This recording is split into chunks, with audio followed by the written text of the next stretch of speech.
ఓం నమో వెంకటేశాయ. ప్రతిరోజు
ఎన్నో విషయాలను ఆనాడే మన ఋషులు మునులు చెప్పారు.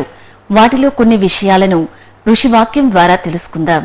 శ్రీవేంకటేశాయ శ్రీనివాసాయ గోవిందాయ నమో నమః. నమో మహద్భ్యో ఋషిభ్యో గురుభ్యో నమః. శివుని ఆరాధించడం అనేది నిత్యకృత్యంగా చేసేటటువంటి ధన్యజీవులు చాలామంది ఉన్నారు. అందులో కార్తీక మాసంలో శివారాధన ఒక విశేషమైనటువంటి అంశంగా చెప్పబడుతున్నది. కార్తీక మాసంలో శివారాధన, సుబ్రహ్మణ్యారాధన, నారాయణ ఆరాధన ఇత్యాదులు ఎన్నెన్నో ప్రాధాన్యాలు కనబడుతుంటాయి. ముఖ్యంగా శివాభిషేకములకు కార్తీక మాసం అంతా ఒక ప్రత్యేక నియమంతో సాగించడం కనబడుతుంటుంది. శివాలయాలన్నీ కూడా భక్తజన సందోహంతో భరితమై ఆరాధనలు పొందుతుంటాయి. అయితే విశేషించి శివుని తత్వం తెలిసి ఆరాధించడం అనేది ప్రధానం. శివారాధనల్లో ధ్యాన శ్లోకంలో శాంతం పద్మాసనస్థం శశిధరమకుటం పంచవక్త్రం త్రినేత్రం అని ప్రధానంగా స్తుతిస్తూ ఉంటారు. అదేవిధంగా మహాన్యాసం చెప్పుకుని రుద్రాభిషేకం చేసే ముందు కూడాను పరమేశ్వరుని స్తుతిస్తూ త్రినేత్రం పంచవక్త్రకం అనే భావన చేస్తారు. ఇక్కడ శాంతమైన మూర్తి, 5 ముఖాలతో ఉన్నటువంటి వాడు, 10 చేతులతో భాసిల్లుతున్నటువంటి వాడు, ప్రతి వదనమునకు 3 నేత్రములు, అద్భుతమైన జటాజూటము, అదేవిధంగా నెలవంక ప్రకాశిస్తున్నాయి. ముఖ్యంగా 4 వదనాల రూపము కూడాను ఇలాగ నేత్రములతోనూ జటాజూటంతో ఉంటుంది. 5వ వదనం మాత్రం ఏ ముఖము లేకుండా నిరాకారమైన తత్వంగా భాషిస్తూ ఉంటుంది. ఇది శివుని యొక్క పంచవదనములు. ఇది కేవలం ఒక దేవత యొక్క రూపము అని కాకుండా పరమేశ్వరుని యొక్క తత్వము అనే దృష్టితో పరిశీలించాలి అని విశేషమైనటువంటి భావాన్ని మనకి వ్యాసదేవుడు స్కాంద పురాణంలో అందజేస్తున్నాడు. ఇక్కడ అసలు పంచముఖ శివతత్వాన్ని ఎలా పరిశీలించాలి ఇది అర్థం చేసుకోవాలి. ఈ సృష్టి అంతా నిర్వహింపబడుతోంది అంటే ఈశ్వరుని యొక్క శక్తి చేత నిర్వహింపబడుతుంది. ఈశ్వరుడు ఈ సృష్టిని నిర్వహిస్తున్నప్పుడు తనదైన ఒకే శక్తిని 5 రకాలుగా చూపిస్తున్నట్టు. అందుకే పరమేశ్వరుని వల్లనే ఈ ప్రపంచమంతా పంచతత్వములతో విరాజిల్లుతున్నది. ఈ పంచతత్వములు 5 అని విడిగా కనబడుతున్నా ఈ 5 ఒకే శక్తి 5 రూపాలతో వ్యక్తమవుతుంది. 5 ఏమిటో మనం పరిశీలిస్తే పంచభూతాలు, ఇది అందరికీ తెలిసినది. భూమి, నీరు, అగ్ని, వాయువు, ఆకాశము. ఇది మన నుంచి చెప్పే వరుస. కానీ ప్రారంభం నుంచి వరుస చెప్పాలంటే ఆకాశము, వాయువు, అగ్ని, నీరు, భూమి. ఈ పంచభూతాలకి దానికి పూర్వమే 5 గుణాలు ఉన్నాయి. శబ్దము, స్పర్శ, రూప, రస, గంధ. ఈ 5 పంచభూతాలు మొత్తం 10. ఆ తర్వాత చెప్పబడుతున్నటువంటి వాటిలో పంచ జ్ఞానేంద్రియాలు, పంచ కర్మేంద్రియాలు, పంచ ప్రాణాలు. ఇప్పుడు ఎన్ని పంచతత్వాలు వస్తున్నాయో పరిశీలించాలి. అదేవిధంగా ఇంకా లోతుకు వెళితే వేదాంత శాస్త్రం ప్రకారంగా చూస్తే నివృత్తి, ప్రతిష్ట, విద్య, శాంతి, సాంత్యతీతాక్ష పంచకళాహ అన్నారు. నివృత్తి కళ, ప్రతిష్టా కళ, విద్యా కళ, శాంతి కళ, సాంత్యతీతా కళ. ఈ మొత్తం ఇక్కడ చెప్పబడుతున్నటువంటి 5 కళలు. 5 కళలు పంచభూతాల్లో ఉంటాయి. ఇక్కడ ఈ 5 కళలతో, ఈ పంచభూతాలతో ఉన్నటువంటి ప్రపంచం 5 పనులతో నిర్వహింపబడుతూ ఉంటుంది. అది సృష్టి, స్థితి, సంహార, తిరోధాన, అనుగ్రహ. 5 కృత్యములు. 5 కృత్యములు చేసేటప్పుడు ఒకే ఈశ్వరుడు 5 రూపాలు ధరిస్తున్నాడు. బ్రహ్మ, విష్ణు, రుద్ర, మహేశ్వర, సదాశివ. మొత్తంగా ఉన్నటువంటి ఈ 5 తత్వములతోనే ప్రపంచమంతా నిండి ఉన్నదని స్పష్టమైపోయింది. అయితే మన సంస్కృతిలో ప్రపంచం వేరు, పరమాత్మ వేరు కాదు. ప్రపంచము పరమాత్మ యొక్క విశ్వరూపము కనుక విశ్వరూపమంతా విశ్వేశ్వరుడు ధరించినదే విశ్వరూపం. కనుక విశ్వాన్ని మనం విశ్వేశ్వరుని రూపంగా చూడగలగాలి. అలా చూడగలిగితే వాడు భక్తుడు, చూడలేకపోతే వాడు నాస్తికుడు, భౌతికవాది. అంతే సత్యం. అది ఏమిటి? విశ్వమంతా విశ్వేశ్వరుని యొక్క రూపమైనది సత్యదర్శనం. ఆ సత్యదర్శనం తెలుసుకోవడమే శివ పూజలో ప్రధానమైనటువంటి అంశం. అందుకే శివుడు 5 ముఖాలతో ప్రకాశిస్తున్నాడు. 5 ముఖాలు ఎలా ఉన్నాయంటే అవి వర్తులాకారంలో ఉంటాయి. అంతేగాని ఒక పంక్తిగా వరుసగా ఉండవు. 4 దిక్కులు చూస్తూ 4 ముఖాలు, పైన వదనం నిరాకారమైన జ్యోతితత్వంగా ఉంటుంది. ఇక్కడ ఇందులో ఉన్నటువంటి రహస్యాన్ని పరిశీలిస్తే ఎంతవరకు చెప్పినటువంటి 5 ఏవైతే ఉన్నాయో అంటే పంచభూతములు, పంచ తన్మాత్రలు, పంచ జ్ఞానేంద్రియాలు, పంచ కర్మేంద్రియాలు, పంచ కళలు, పంచకృత్యములు, పంచకృత్యములు నిర్వహించే పంచబ్రహ్మలు, ఇంత పంచగా వ్యక్తమవుతున్నది ఏక పరమేశ్వర తత్వమే. ఆ ఏక పరమేశ్వరుడే పంచముఖాలతో ఉన్నటువంటి శివుడు అని చెప్పబడుతున్నాడు. అందుకే వీటన్నిటికీ ఒకదానితో ఒకటి అనుబంధం ఉన్నది. శబ్దానికి ఆకాశంతో, స్పర్శకి వాయువుతో, రూపానికి అగ్నితో ఎలా అనుబంధం ఉన్నదో అదేవిధంగా ఇంద్రియాలకి వీటితో అనుబంధం ఉన్నది. ఒక్క మనలో మనం పరిశీలించిన మన లోపల ఆత్మజ్యోతిలో ఈశ్వరుడు ఉన్నాడు. కానీ ఆయన మన శరీరాన్ని ప్రకాశింపజేస్తున్నప్పుడు ఈ శరీరం నుండి 5 వ్యక్తమవుతున్నాయి. పంచభూతాలు ఈ శరీరంలోనే ఉన్నాయి, పంచ తన్మాత్రలు ఈ శరీరంలో కనబడుతున్నాయి, పంచ ప్రాణాలు ఈ శరీరంలోనే వ్యవహరింపబడుతున్నాయి. అలాగే పంచ జ్ఞానేంద్రియ పంచ కర్మేంద్రియములు ఈ శరీరంలో ఉన్నాయి. కనుక పంచగా వ్యక్తమయ్యే ఈ శరీరం యొక్క మహాప్రపంచం. ఇంత శరీరాన్ని ప్రకాశింపజేస్తూ ఉన్నటువంటి లోపల చిజ్యోతి ఈ పంచముఖములుగా ఈ వ్యవహరిస్తున్నాడు ఈ శరీరంలో అని తెలుసుకోగలిగితే మన లోపలే పరమేశ్వరుని చూడగలం. అందుకే కార్తీక మాసంలో రుద్రాభిషేకం చేసే ముందు మహన్యాసం అని కూడా చేస్తారు. మహన్యాసం అంటే ఏంటో కాదు, మొత్తం శరీరం అంతా రుద్రమయం చేసుకోవడం. అంటే శివమయం చేసుకుని అప్పుడు శివుని ఆరాధించాలి. నా రుద్రో రుద్రమర్చయత్ అనేది వేదవాక్యం, శాస్త్రవాక్యం. రుద్రుడు కానివాడు రుద్రుడిని సేవించకూడదు అన్నారు ఇక్కడ. అంటే ముందు మనం రుద్రుడమైపోవాలి. ఎలాగూ భావన చేత. అంటే కొత్తగా ఇక్కడ శివుణ్ణి భావించనక్కర్లే, ఉన్న శివుణ్ణి గుర్తిస్తే చాలు. ఇక్కడ ఎప్పుడైతే ఇవన్నీ శివుడే నిర్వహిస్తున్నాడు, నాలో ఉన్న పంచతత్వమంతా శివుడే అని తెలిసాక మనం శివమయులమైపోతున్నాం. అప్పుడు శివుని ఆరాధిస్తున్నాం. అంటే ఆ శివుడు ఎవరు? నాలో ఉన్న శివుడు, నా చుట్టూ ఉన్న శివుడు, నాతో ఉన్న శివుడు, నేనే అయిన శివుడు అని ఎరుక కలుగుతుంది. ఇంత విశేషమైన భావం శివాభిషేకంలో మనం దర్శించాలనే పంచముఖ తత్వంతోనే శివాభిషేకం ప్రారంభిస్తారు. అందులో ఒక్కొక్క ముఖానికి ఒక్కొక్క పేరు ఉంది. 5 ముఖాల్లో కూడా సద్యోజాత, వామదేవ, అఘోర, తత్పురుష, ఈశాన, ఈ 5 పేరులతో చెప్పబడుతున్నవి 5 ముఖాలు. 5 ముఖాలకు సంబంధించి పంచబ్రహ్మ మంత్రములు అని వేదమనందు ఒక ప్రత్యేక భాగం ఉంది. సద్యోజాతం ప్రపజ్జామి సద్యోజాతాయ వై నమో నమః అని ప్రారంభిస్తూ ఒక్కొక్క ముఖానికి ఒక్కొక్క మంత్రం. సద్యోజాతం 1, తత్పురుషాయ విద్మహే, అదేవిధంగా వామదేవాయ నమో జ్యేష్ఠాయ నమః, అఘోరేభ్యో దఘోరేభ్యో ఈశాన సర్వ విద్యానాం. ఇవి పంచబ్రహ్మ మంత్రములు అంటారు. వాటిని కానీ వ్యాఖ్యానం తెలుసుకోగలిగితే విస్తారమైన సమయం పడుతుంది. కానీ సృష్టి రహస్యమంతా 5 మంత్రాల్లో ఉంది. ఆ 5 మంత్రాల సారమే 5 అక్షరాల నమశివాయ అనే మంత్రం. అంతెందుకు, ఓంకారం పరమాత్మని తెలియజేసే శబ్దం అని అందరికీ తెలుసు. ఓం అని మనకు కలిసి ఒకటిగా వినబడుతోంది. కానీ ఓంకారంలో 5 భాగాలు ఉన్నాయి. అకార, ఉకార, మకార, బిందు, నాద. ఇదే ఓంకార రూపుడైన శివునికున్న 5 ముఖములు ఇవే. ఎంత రమ్యమైన తత్వం కనబడుతుంది ఇందులో. అందుకే పరమేశ్వరుని యొక్క ఈ ప్రపంచ వ్యాపకమైనటువంటి తత్వాన్ని మనం తెలుసుకుంటూ ప్రపంచమంతా శివలింగమే అనేటువంటి భావంలోకి మనం ప్రవేశించాలి. ఒక జ్యోతిని వెలిగించితే అది 4 వైపులా చూస్తూ ఊర్ధ్వ దిశను కూడా ఎలా ప్రకాశింపజేస్తుందో అదే పంచముఖ పరమేశ్వరుని యొక్క జ్యోతిర్మయ రూప తత్వము. అటువంటి శివజ్యోతిర్లింగానికి కార్తీక మాసంలో నమస్కరిస్తూ స్వస్తి. ఈ ఉదయం శివ పంచాక్షరి తిలకిద్దాం. పరమేశ్వరుని కృపకు పాత్రులమవుదాం. నమః శివాయ.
శివాయ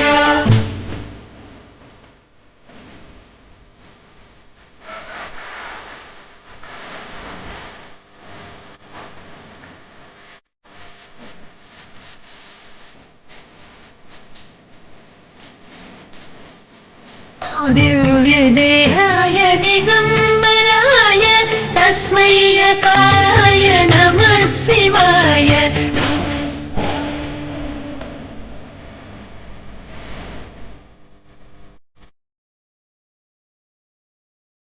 కార్తీక మాస విశిష్టతను ఈరోజు కొంత తెలుసుకుందాం.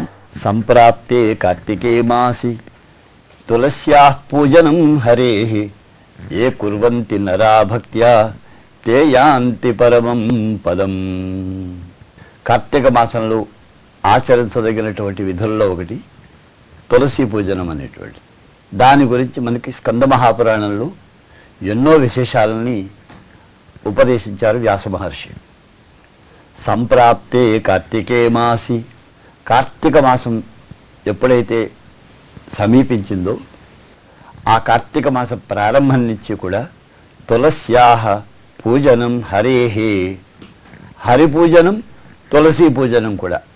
అంటే తులసి వృక్షపు ఛాయలో హరి యొక్క ప్రతిమను మనం ఉంచి నిత్యం గనక కార్తీక మాసం అంతా పూజించినట్లయితే ఏ నరాహ ఏ మానవులైతే ఈ విధమైనటువంటి పూజను ఆచరిస్తారో తే యాంతి పరమం పదం అన్నారు. అంటే ఆ పరమపదం శ్రీ మహావిష్ణువు యొక్క వైకుంఠ స్థానం ఏదైతే ఉన్నదో ఆ వైకుంఠ స్థానానికే సాక్షాత్తు వీరు చేరుకుంటారు అనేటువంటిది.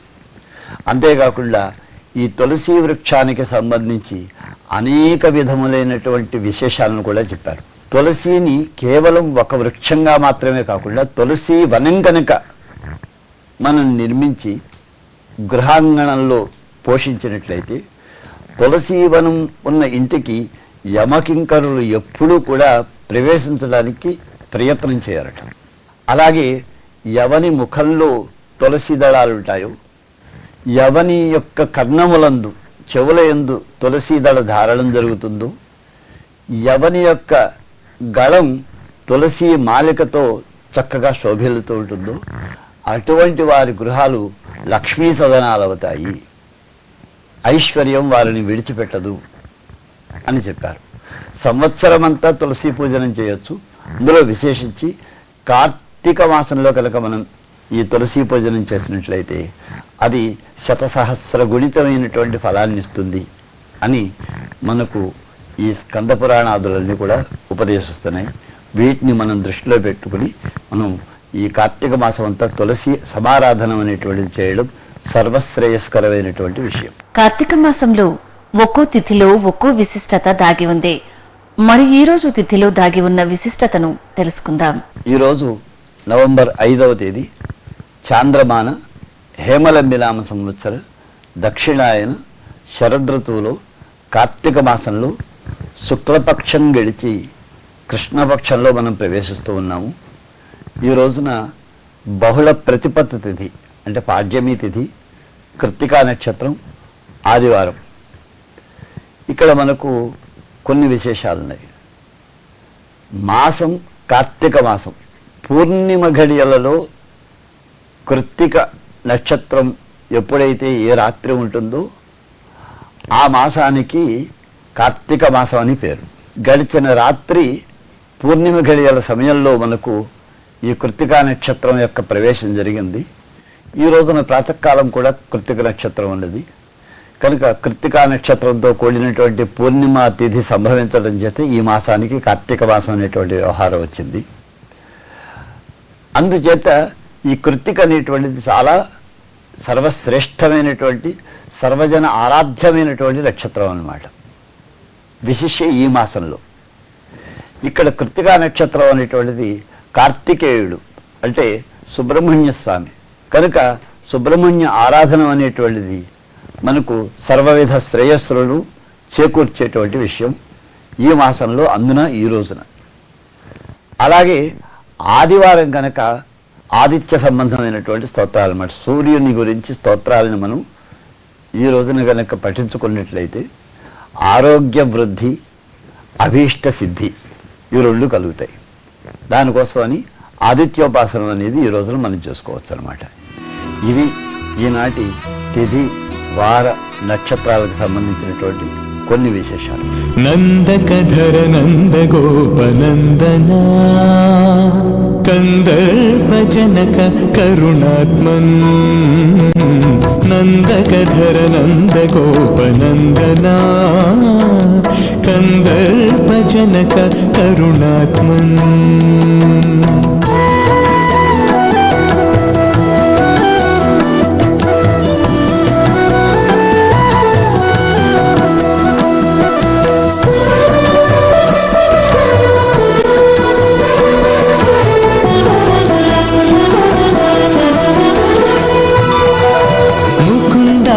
కేశవ మురహరా సకలాధిపా పరమేశ్వర దేవేశ ముకుంద కేశవ మురహరా సకలాధిపా పరమేశ్వర దేవేశ సుఖవరదా సవితృ సుధాంశులోచనా సుఖవరదా సవితృ సుధాంశులోచనా ప్రకట విభవ నమో పరమాత్మన్ నందకధర నంద గోపనందనా కందర్ప జనక కరుణాత్మన్ నంద గోపనందనా కందర్ప జనక కరుణాత్మన్.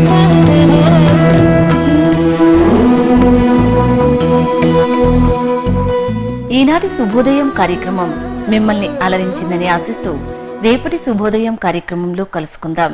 ఓం నమో వెంకటేశాయ.